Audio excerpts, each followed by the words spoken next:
Reminder, we're only 7 subscribers away from hitting 100. What's a subscriber? It's like a subscriber that you get at Aldi. It's a subscriber that you get at Aldi. There's something just slightly wrong with it. You know, you don't know what it is until you know. It's the mystery surprise. All right. So section 3.4. Section 3.4. Hopefully we get through the front page of the guide today. Hopefully. Maybe we might have to save the back for Monday. Okay, so section 3.4, it's called linear programming. It's just really a fancy way of taking everything that we've learned about inequalities, graphing inequalities, and everything that we've learned about graphing equalities and putting them together. Okay? It's going to use all of our knowledge of graphing systems of inequalities and our knowledge of graphing systems of equalities. And we're going to have to really just solve word problems. Okay? Now just know that there's only going to be one of these on the test, I promise. I just put the problem at the top and it's the entire back page. It's going to be a good majority of points of the test. Why? Because it utilizes everything you've learned in section 3.1, 3.2, and 3.3. Kind of like the culmination of everything. Okay? I can assess whether you know how to solve systems of equations, whether you know how to graph systems of inequalities, all from just one problem. Okay, so what is linear programming? Well, to define linear programming, it's really just a method of finding the maximum or minimum value of a function that satisfies a given set of constraints. Okay? It's a method of finding a maximum or minimum value of a function that satisfies a given set of constraints. Now, so the constraints are going to be the inequalities. You know, I've been saying all along, like, okay, what are the limiting factors here in these problems? What's constraining the x and y values in these problems? So now we're formally going to start calling them the constraints. The constraints. A constraint is one of the inequalities in a linear programming problem, and the solution to the set of constraints can be graphed as the feasible region. You know how I've been calling it the overlapping shaded region? For these linear programming problems, you call it the feasible region, which should make sense. The word feasible means possible, right? So the possible solutions always come out of the overlapping shaded region. So I'm now going to call it the feasible region. I have an area that all of the solutions could fall into. Any point that I pick out of that overlapping shaded region satisfies all of my given conditions. All of my conditions called constraints now. Okay, so let's start out by doing something that we could have done in section 3.3. Okay, we have a bakery. Yum's Bakery bakes 2 types of breads, bread A and bread B. One batch of A uses 5 pounds of oats and 3 pounds of flour. One batch of B uses 2 pounds of oats and 3 pounds of flour. The company has 180 pounds of oats and 135 pounds of flour available. Write the constraints for the problem and graph the feasible region. Okay, now, the constraints are the inequalities, right? The constraints are the inequalities. Just like I showed in those 2 word problems from yesterday, the best thing to do right away is to define the variables. What are our 2 unknowns? What are our 2 unknowns? The 2 breads, right? How do I know that they're not oats, the amount of oats and the amount of flour? Well, because those are my limiting factors. Look, I have, the company has 180 pounds of oats available. Could I use 190? No, I've got to stay underneath 180. Okay, so that's a constraint, right? That's a limiting factor on my variables here, right? So let's say we're going to set X as my bread A, and we're going to set Y as my bread B. It's always good to start by defining your variables. Okay, now we create our constraints. We create our constraints. I'm going to start off creating my constraints by the 2 basic ones to to narrow our focus to only the first coordinate, or first quadrant, excuse me. X is greater than or equal to 0, and y is greater than or equal to 0. Why do we do that? Well, remember that I can't have negative numbers, and I'm introducing two variables that could mean anything that we wanted it to mean. So I'm saying, okay, just to kind of set the stage, I only want positive x values and positive y values. Okay, so because if I were to put it on any coordinate plane, like I don't want the other three quadrants. The other three quadrants shouldn't be shaded. So I only want the first quadrant. All right, now I just got done saying one of our limiting factors is the amount of pounds of oats. So what I'm going to do is I'm going to go in and highlight everything that I see about the oats. Okay, so the limiting factor is that I only have 180. I know one batch of A uses 5 pounds of oats, and I know one batch of B uses 2 pounds of oats. Okay, so that means I would say 5x plus 2y has to be less than or equal to 180.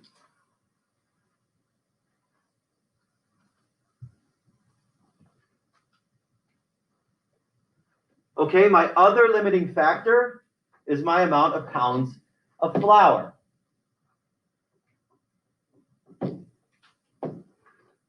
I have 135 pounds of flour available, right? Okay, so batch A uses 3 pounds of flour. Batch B uses 3 pounds of flour. So that means I've got 3x plus 3y is less than or equal to, what was it, 135? All right, now more than ever, it's extremely important that you stay organized. Now more than ever, it's extremely important that you stay organized because we're going to need all of the work. We're going to need all of the information to be able to answer my question in the end. Okay, so let's graph our inequalities. Now, obviously, my first two are graphed because I'm going to use just the first quadrant. But now I'm going to graph the two diagonal lines. Here, I'm going to put this first one here in red. And how am I going to graph them? I'm going to use intercepts to graph them. So that means I'm going to say 5x plus 2y is equal to 180. Remember, whenever we're trying to find any of the coordinates, we treat it like an equal to so that we can solve. All right, so when I do that, I set 0 in for x, and I get 2y is equal to 180. So y is equal to 90. So 0, 90, which is great because my graph only goes up to 50. Oh boy, that's going to be fun. Let's put 0 in for y. We get 5x is equal to 180. So x is equal to, what's that, 36, I think. I better double check that. Is that right? Yeah. I'll get on my calculator anyway. I'll probably need it later. All right, 36, 0. All right, so let's graph my other line. Obviously, I'm just prepping everything, right? I haven't graphed anything yet. I'm prepping to graph my other line. 3x plus 3y is equal to 135. Again, you treat it like an equality when you're trying to find the coordinates. You set 0 in for x, you get 3y is 135. So y is 45, right? I'm just going to check that one real quick. 135 divided by 3. Yeah, 45. And which, conveniently enough, is the same for my x-intercept as well, because it's the same coefficient. Okay, so we graph. I'll graph the green line real quick. This one's easy, 45 and 45. There's my line. I'm going to wait to graph my shaded region until I see where the other one ends up. The red line, the x-intercept is 36. Okay, my y-intercept is 90. Okay, there's going to be some Bush League graphing right here. Watch this. Okay, so that's 10 units. Okay, so there's 50. Here's to up to 60. So right there. Here's up to 70. 70. Here's 80. Here's wherever that ends. That's 90. There, right in the O. Right in the O here. Here. Dot the O. There's 90. It's different for you guys. Oh, no. Yeah. What about the You didn't make the sound effect. Okay. Here we go. No. That's very helpful. Actually, that's pretty good. That's getting close to it. No. Yeah. All right. So now we shade. Right? We go here, here, here, here. Remember that because these are both less than or equal to's, right? These are both less than or equal to's. So they would shade below for each one of these. I could pick a test point, but I really don't need to. All right, so that is what's called my feasible region. Again, wouldn't you all agree that I could have done that in section 3.3? We didn't learn anything new yet. All we're doing is just putting new terminology to it. So here's where the new stuff comes in. What's unique about this is in most linear programming problems, you want to do more than just identify the feasible region. Often you want to maximize or minimize another set of conditions, or another condition called the objective function. Okay? Sometimes you want to maximize profits, or you want to minimize the hours worked, or you want to maximize income, or you want to minimize spending, or something. Okay? But you're going to have another, whenever I use the terms minimize or maximize, whatever comes after that is your objective function. That's what you're trying to make big or make small. Now, what's really interesting is that if I want to find the value that will minimize or maximize an objective function, obviously any solution would be part of the shaded region, right? Any solution in the shaded region would work. But to maximize or minimize any objective function, it actually has to come from the vertices of that feasible region. It must be located at one of the vertices of that feasible region. That's the vertex principle of linear programming. If an objective function has a maximum or minimum value, it must occur at one or more of the vertices. Okay? If you want to maximize an objective function, it must be at one of the vertices of the feasible region. So we created this funky looking quadrilateral, right? So I say if we want to maximize or minimize anything about these constraints, it must come at one of the vertices of this quadrilateral. So how am I going to max it? What does that mean? Well, take a look at what we've got here. If Yum's Bakery earns $25 for each batch of bread A and $30 for each batch of bread B, how many of each should they make in order to maximize their profits? So I'm maximizing profits. Here, I'm going to put this over onto my other slide here. Put that there. Okay. So now this is right here. So this is an extension on that last problem. Okay, I'm going to try to maximize profits, right? So that means I'm maximizing profit. So profit is my objective function. So let's, I don't know why usually the objective function is P is equal to. This one, it works out because P stands for profit. It earns 25 for each batch of bread A and 30 for each batch of bread B. 25x plus 30y. Now what I'm going to do is I'm going to make a table, and I'm going to find out which of the coordinates makes that the biggest possible. I want the biggest p-value, the biggest possible, because I want to maximize profits. So which coordinates do I pick? The vertices. I want the vertices of this feasible region. So I see, since it's a quadrilateral, 1, 2, 3, 4. I don't pick this and I don't pick the other one because those don't satisfy both of my constraints. These satisfy my constraints. Now, obviously, am I going to pick 0, 0? No. So I really am only going to run 3 values. Okay? Now, what's nice is I've already calculated the intercepts, right? I've already calculated that. That's why it's important to keep your work organized, because now I don't have to rerun those values. Like, what's the x-intercept of my red line? 36, 0.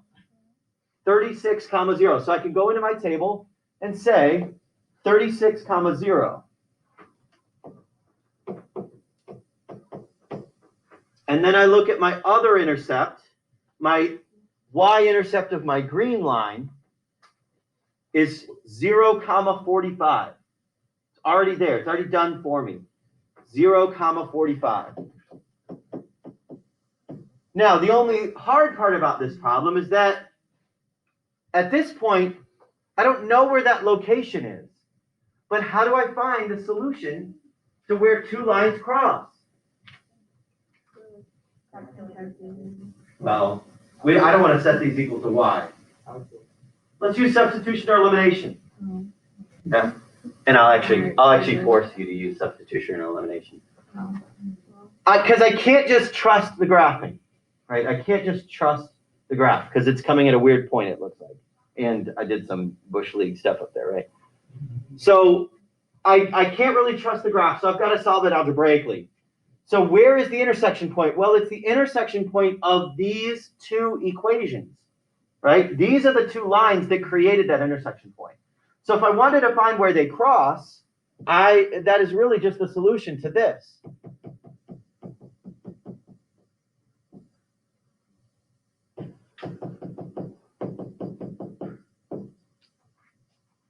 Okay. That's truly where these lines, where that last intersection point is going to come from. So I just have to solve that system. Let's do elimination. Why not? Because it looks like it's set up for elimination almost. Like it's all lined up at least. I'll multiply the top equation by 3 and the bottom equation by -2. That sound good?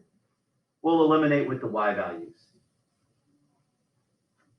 Now, why am I treating them like equalities rather than inequalities, how we started off with the constraints? Well, because remember that I'm trying to find a coordinate. And when I do that, I'm looking at the equations and not the inequalities. I'm looking at the lines.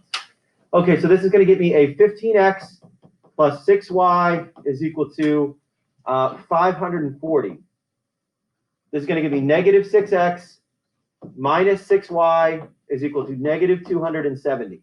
And I add down, this gets me a 9x is equal to 270. I divide by 9, I get x is equal to 30. I plug it back in. 5 times, I'll go to the top one. 5 times 30 plus 2y is 180. So this is 150 plus 2y is 180. 2y is 30. So y is 15. So I found my last coordinate, 30, 15. Now I have to figure out which one of these 3 intersection points, three vertices of the feasible region, maximizes my profits. Okay, well, let's run the numbers here. So this first coordinate is like, okay, stop baking bread B altogether. Just bake bread A. Let's see if that maximizes our profits. So 25 times 36 plus 0, so $900. Profits would be $900 here. Okay, 0, 45. So it'd be 25 times 0, which is 0, plus 30 times 45, 1350. See, that's the profit when I say, okay, stop baking bread A and only bake bread B. Let's see the combination of the two. So we would have 25 times 30 plus 15 times 30. Yeah. $1,200. Okay. So what maximizes profits? Just baking bread B. Okay. Baking profits will maximize